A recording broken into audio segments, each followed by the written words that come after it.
Gagahnya Candi Borobudur tak lepas dari kehebatan Indonesia di masa lampau.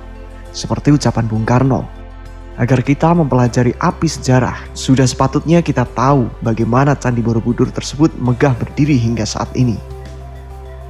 Berikut ini merupakan sejarah singkat Candi Borobudur yang megah tersebut. Candi Borobudur termasuk salah satu kuil Buddha, candi atau monumen Buddha terbesar di dunia. Karena kemegahan dan keagungannya, candi yang dibangun pada abad ke-8 ini sudah ditetapkan oleh UNESCO sebagai salah satu warisan kebudayaan dunia. Terdapat sejarah panjang dalam berdirinya Candi Borobudur. Sampai saat ini tidak ditemukan bukti tertulis yang menjelaskan siapa yang membangun Borobudur dan apa tujuan pembangunan candi ini. Diperkirakan Candi Borobudur dibangun pada tahun 800 Masehi.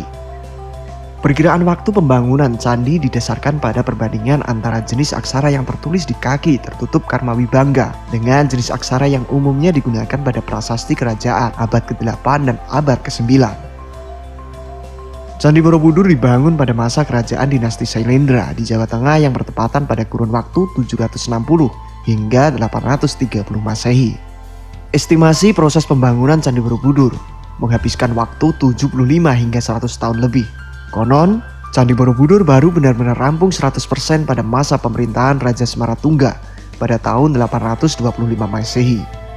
Karena kurangnya bukti tertulis dan otentik, membuat sejarah pembangunan Candi Borobudur masih sedikit kabur. Yang jelas, Candi Borobudur dibangun saat kejayaan dinasti Sailendra. Selain itu juga sempat ada ketidakjelasan Candi Borobudur peninggalan agama apa, apakah agama Buddha atau agama Hindu. Diketahui bahwa warga dinasti Sailendra adalah penganut agama Buddha aliran Mahayana yang sangat taat. Namun berdasarkan temuan prasasti Sojomerto menunjukkan bahwa awalnya mereka mungkin beragama Hindu Siwa. Di era itu memang banyak dibangun berbagai candi Hindu dan Buddha di dataran Kedu. Ada juga candi suci Siwalingga di dekat kawasan Borobudur yang merupakan candi Hindu. Meskipun demikian, umumnya para sejarawan menyepakati Candi Borobudur peninggalan kerajaan Buddha. Candi Borobudur sendiri dibangun pada kurun waktu yang hampir bersamaan dengan candi-candi di dataran Prambanan.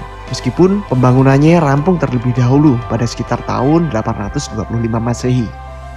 Berdasarkan penelitian, mulanya Candi Borobudur adalah sebuah rancangan stupa tunggal yang sangat besar, memahkotai puncaknya. Karena stupa yang terlalu besar dan berat dianggap bisa membahayakan, maka kemudian stupa tersebut dibongkar dan diganti menjadi 3 barisan stupa kecil dan 1 stupa induk seperti sekarang. Setelah perubahan kecil selesai, maka Candi Borobudur pun selesai dibangun. Beberapa abad kemudian sempat tak diketahui lagi keberadaan Candi Borobudur ini. Dalam sebuah prasasti, yakni prasasti Kalkuta, tertulis sebuah kata Amawa yang berarti lautan susu. Kata tersebutlah yang kemudian diartikan sebagai lahar Merapi.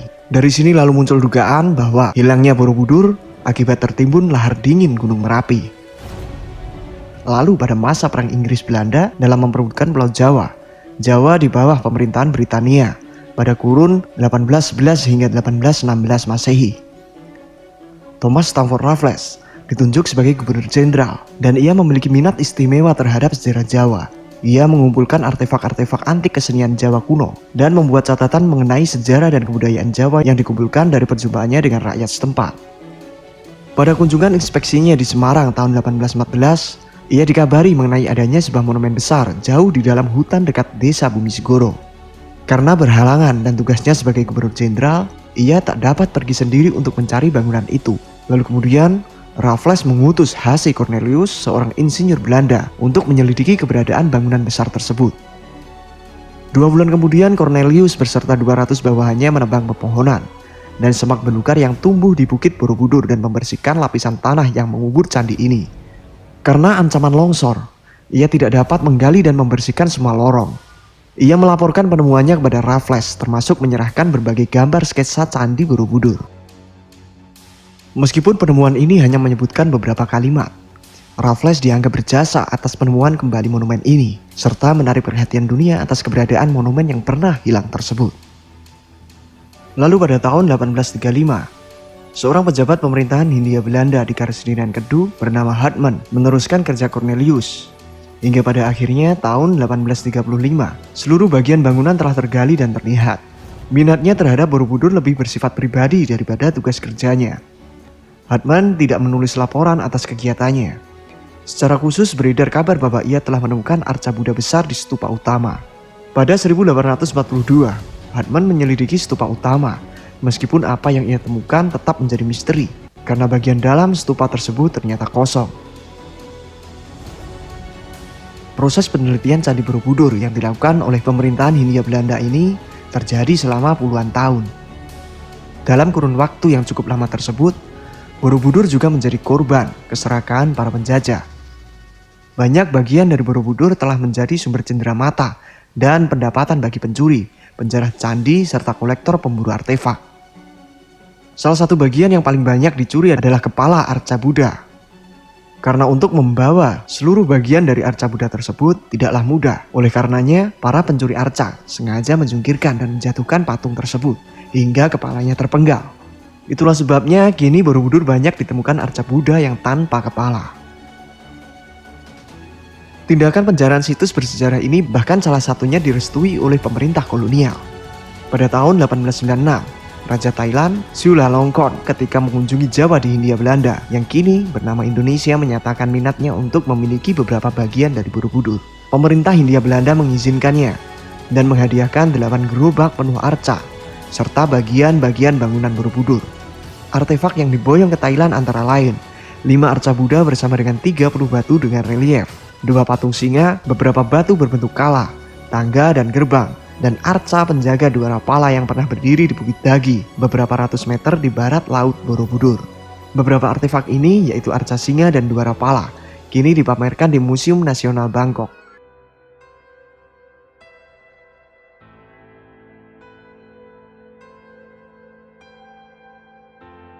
Kegiatan penjarahan artefak tersebut terus berlanjut hingga akhirnya muncul niatan para pemerintah kolonial untuk menjaga, melestarikan, dan memugar Candi Borobudur. Proses pemugaran ini terjadi pada tahun 1900 Masehi. Dibentuklah komisi yang terdiri atas 3 pejabat untuk meneliti monumen tersebut, yang terdiri dari seorang sejarawan seni bernama Brandes, seorang insinyur dan tentara Belanda bernama Theodor van Erp, dan insinyur ahli konstruksi bangunan Departemen Pekerjaan Umum bernama Van de Kamer. Pemugaran candi dilakukan dengan memperhatikan banyak hal. Hal-hal yang dilakukan antara lain adalah perbaikan sistem drainase, pengaturan sudut bangunan, pemindahan batu yang membahayakan, penguatan pagar langkan pertama, dan pemugaran terhadap relung, gerbang stupa, dan stupa utama. Dalam proses pemugaran tersebut juga dilakukan pembuatan pagar halaman candi dan pembersihan kawasan. Proses pemugaran Candi Borobudur dilakukan pada kurun waktu 1907 hingga 1911 Masehi. Setelah Indonesia merdeka, pemerintah pun beberapa kali melakukan pemugaran meski berskala kecil. Pada akhir 1960-an, pemerintah Indonesia telah mengajukan permintaan kepada masyarakat internasional untuk pemugaran besar-besaran demi melindungi monumen ini. Pemerintah Indonesia bekerja sama dengan UNESCO mengambil langkah untuk perbaikan menyeluruh candi dalam satu proyek besar yang dimulai sejak tahun 1975 hingga tahun 1982. Setelah renovasi, tepatnya pada tahun 1991, UNESCO kemudian memasukkan Candi Borobudur ke dalam daftar situs warisan dunia dan masuk dalam kriteria budaya. Itulah penjelasan singkat mengenai sejarah penemuan Candi Borobudur hingga tahap restorasinya. Semoga tayangan video ini bermanfaat dan membuat kita semakin paham serta tidak melupakan sejarah.